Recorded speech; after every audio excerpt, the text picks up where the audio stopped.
Audio Jungle.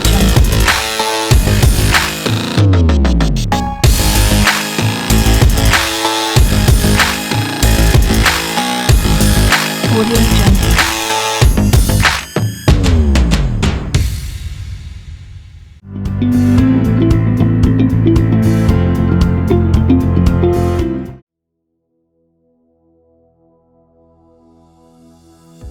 Something on my 2022 bucket list is to grow my business, K-Pops, and gain some new customers who I'm not aware of.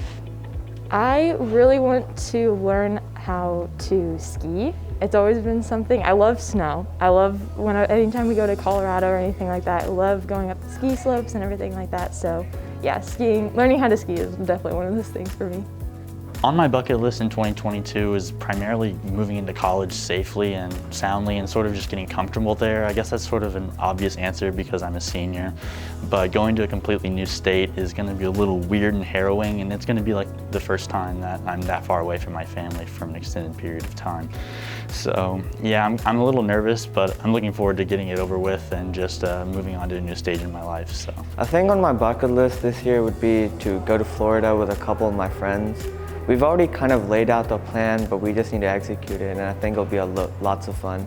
I want to learn how to better balance my work and physical and school life before I go to college and make it to college. One thing in my bucket list for 2022 is to become more fluent in French because I want to travel and visit and experience other cultures. The one thing on my bucket list for 2022 is to make it to track state.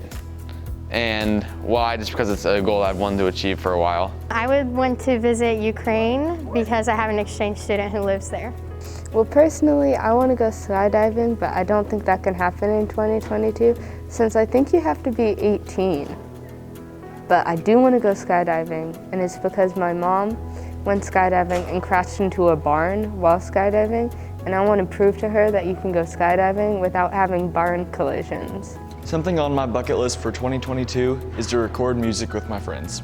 One thing I have on my bucket list is to get my driver's permit. And I want to do that so I can go on car drives with my friends. I really want to learn how to juggle just because I think it'd be really fun. One thing on my bucket list for 2022 is to apply for colleges and hopefully get into colleges I want to go to. One thing on my bucket list for 2022 is to travel west because I've gone east a lot, but I haven't really gone west in the US. For cross country, I want to get a sub 5 minutes for the mile. Something on my bucket list for 2022 is to get a tattoo because I'm turning 18 this year and I've been wanting one for a really long time.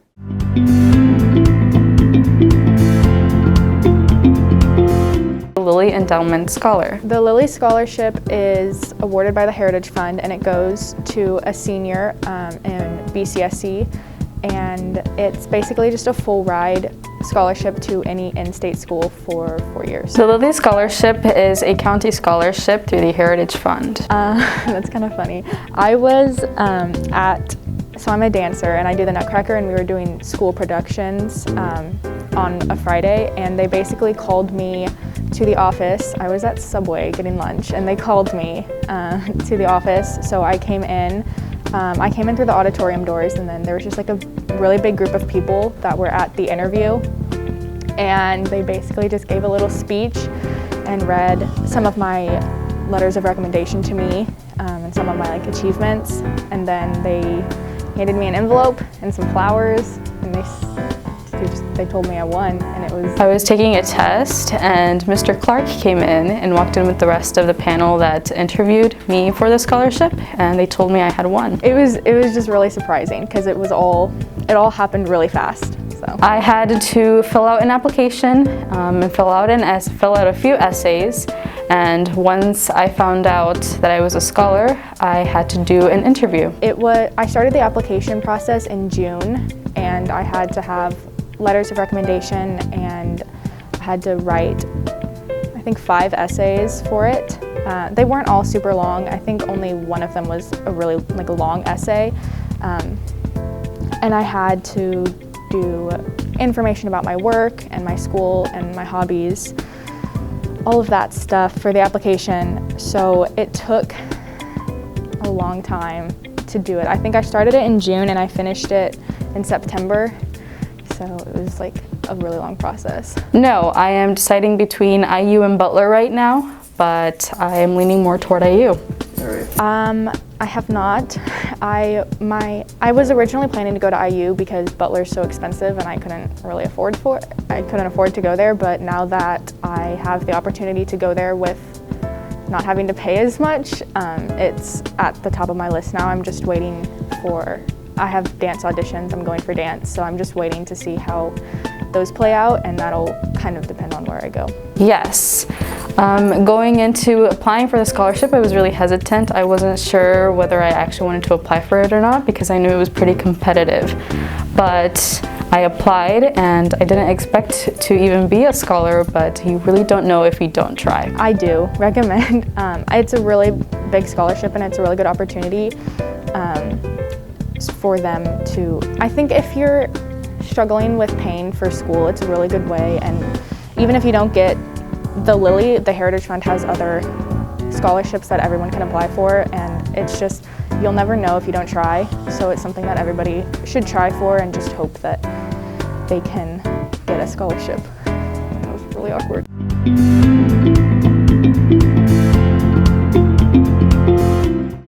I'm David Fry. I'm a student athlete, senior at Columbus North. What sport I do is swim. Usually we have 10 practices a week. Usually they could be up to an hour and a half to 2 hours long.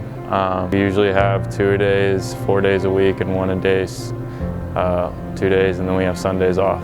On Saturdays, we usually have about 3-hour practices, and those are usually a lot longer and a lot harder. We usually do weights on Tuesdays and Thursdays for about an hour, and those are usually just like compound lifts and core lifts. Usually throughout the week we do different sets, such as like aerobic stuff or like a sprint focused practice, or maybe like a kick focused practice. Usually I like sprinting practices. Usually the best way for me to manage my time between academics and athletics is usually using my resources a lot to get stuff done, because I don't have a lot of time out of the pool. And then also just like working on time management. Hi, my name is Lainey Acton. I'm a gymnast from Columbus North. What sport do I do? I'm a gymnast for Columbus North High School. Okay, how much time do I spend on my sport? I spend 5 days a week, in between 2 to 3 hours every day. So we do usually 2 events each day, and we do like a few routines for each event, and then we'll work like certain skills that we missed or like fell on during the meet. And then we usually condition at the end of practice. So there's 4 events. There's vault, bars, beam, and floor. You have a routine for each event, and then like you get a score. So we have practice like right after school. So come to practice, then go home, get my homework done. How do I manage time from academics to athletics? So we have practice right after school, and then I go home and I make sure that I get all of my schoolwork done so that I'm able to compete. I also use my resource to get my work done.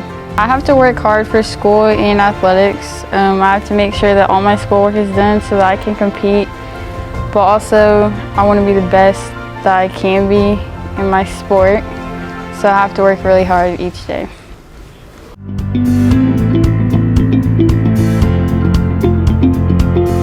Hi, I'm Senorita Sanchez, and I teach Spanish here at Columbus North High School. Hi, I'm Connor Gribbins. I'm in 9th grade. I'm Niall Holt. I'm in grade 10th. It's really interesting, I guess. It's really fun. You know, I love being here. I wanted to come back here. But I think like the funniest part about it is now some of my old teachers are now my coworkers. So, you know, I'll have teachers that are like, oh, just call me by my first name. And I'm like, oh, are you sure? So yeah, but it's really fun. I really like being here, and yeah, just seeing how much school has changed and how much has stayed the same. She's gonna introduce us to a lot more speaking concepts instead of just like kind of on paper writing and stuff. What it's like, it was different from last year's because we had an older teacher and now we have a younger one, which is like kind of cool, but totally different because she is like closer to our age and she knows what we're going through, and she's still in school and she's like experienced what we're experiencing right now. I wanted to teach Spanish because I wanted to show other people how important this is to me and like all the possibilities that are out there when you learn a different language. You know, I'm someone, I speak Spanish back at home, and culture is something really important to me, and my language is something really important to me. Yeah, I guess like from like two perspectives, it's kind of easier to like figure stuff out and like get to know the content a little bit better. Well, so we're in Spanish, right? We have to speak Spanish, and that's like different because we can learn more and understand Spanish. I think the most stressful part is student teaching and, you know, getting that whole student teaching assignments and all that process I have to go through back at Ball State. And then while I'm doing all of that, I have to also be teaching here at the same time. So I'm teaching, doing all the teaching work, and then after school I'm doing all the assignments and homework I have for my student teaching. It's something new. I've never really had like a student teacher and then like someone to advise her in a class. I would say harder for right now because we have to like speak the language, and with Mr. Andrews we did, and we're just like learning everything. But I guess we're still learning, but like in a different way, in a kind of harder but simpler way. Well, there's an application process where I applied to schools all over Indiana, but since I wanted to come back specifically to North, I contacted the principal Clark, and we kind of got it set up, and he told me everything was good to go, so it was pretty easy for me. A typical lesson, you know, I like to start class with some warm-up activities, get us to start speaking in Spanish, practicing speaking in Spanish. Then we usually do some review over stuff that they learned last semester, and we're starting to learn new material for this semester. She's kind of like a younger teacher, so she kind of like gets what we're going through because she's still like in school herself. My favorite part would have to be that she's chill, she's cool, and she's different. I'd have to say that because she's more out there. She explains more, and she tells us like how she started like speaking Spanish because she still knows like a little bit or whatever. My favorite part about being a student teacher is all the experience I'm getting. I'm getting so much experience after only being here for 2 weeks, and it's just a lot of fun. I get to have a lot of fun with the students. I'm starting to get a relationship with them, so yeah.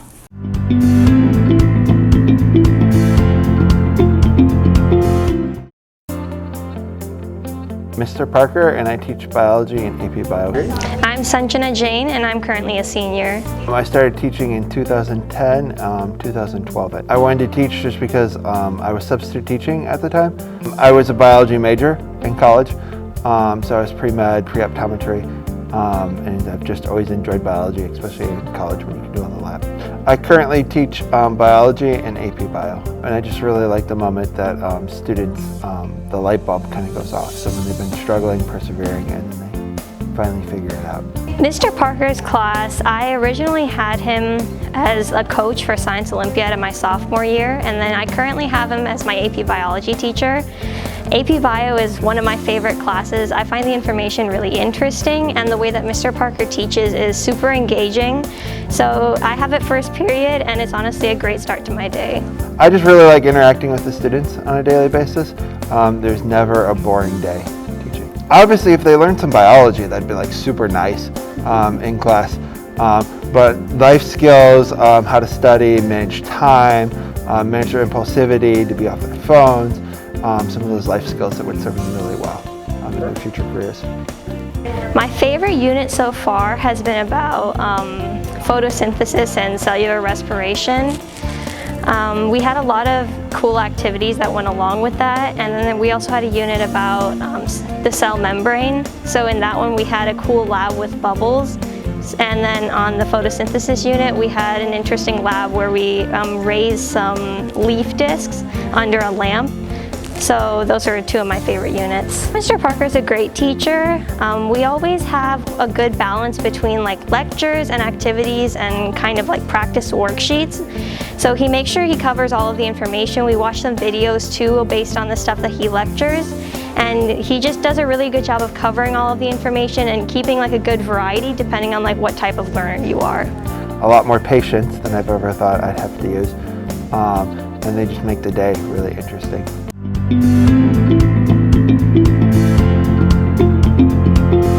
Okay, so my name is Mr. Foster. One of the biggest reasons I came here is because I really wanted to work with this age group. I like this age of students. I've worked at the middle school, and this is really like that age group for me. Like you guys have like real world issues, and that's fun to kind of help you, start guiding through that a little bit. So that can be a little bit difficult. That's really, you have to manage your time. That's a big thing because football's very demanding, track's pretty demanding, and obviously being a teacher, that's my main job here.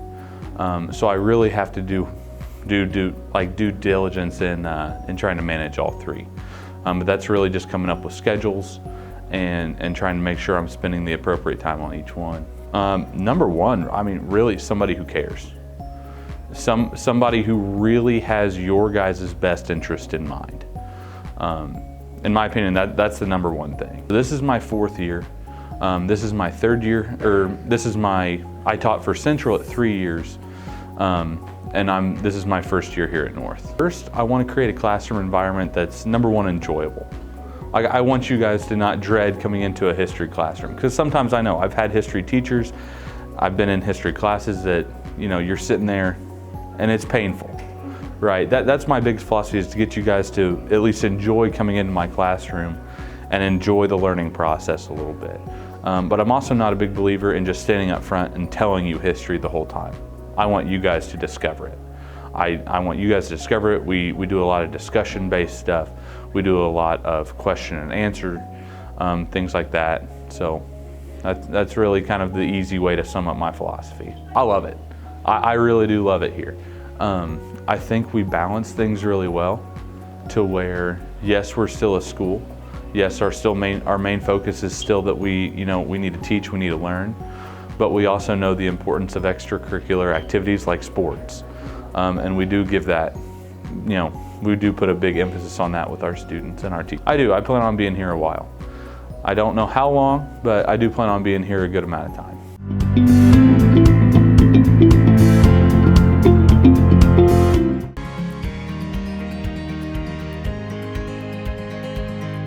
My favorite love song is Just the Way You Are by Bruno Mars. My favorite love song is Speechless by Dan and Shay. My favorite love song is Can't Help Falling in Love by Elvis Presley. Probably my favorite love songs are all the Taylor Swift songs. My favorite love song is You're the Inspiration by Chicago. My favorite love song is Like Real People Do by Hozier. One of my favorite love songs is Can You Feel the Love Tonight from Lion King. My favorite love song is A Whole New World from the Aladdin movie because I danced to that at my wedding. My favorite love song is probably Gold Rush by Taylor Swift, just because I love the imagery that she uses throughout the entire Evermore album. My favorite love song is Wild as the Wind by David Bowie. My favorite love song is Fly Me to the Moon by Frank Sinatra. Oh, Baby by Justin Bieber is my favorite love song. It's not even really a question of what my favorite love song is, but it has to be like, what is the pinnacle love song of a 20-something in the year 2022? And obviously, for me, it's going to have to be Taylor Swift's Love Story. Taylor's version specifically. My favorite love song is When I Was Your Man by Bruno Mars, because I love Bruno Mars. My favorite love song is Our Song by Taylor Swift because I love Taylor Swift's old country music. My favorite love song is Still Think About You by A Boogie. My favorite love song is I Will Always Love You by Whitney Houston because Whitney Houston is amazing.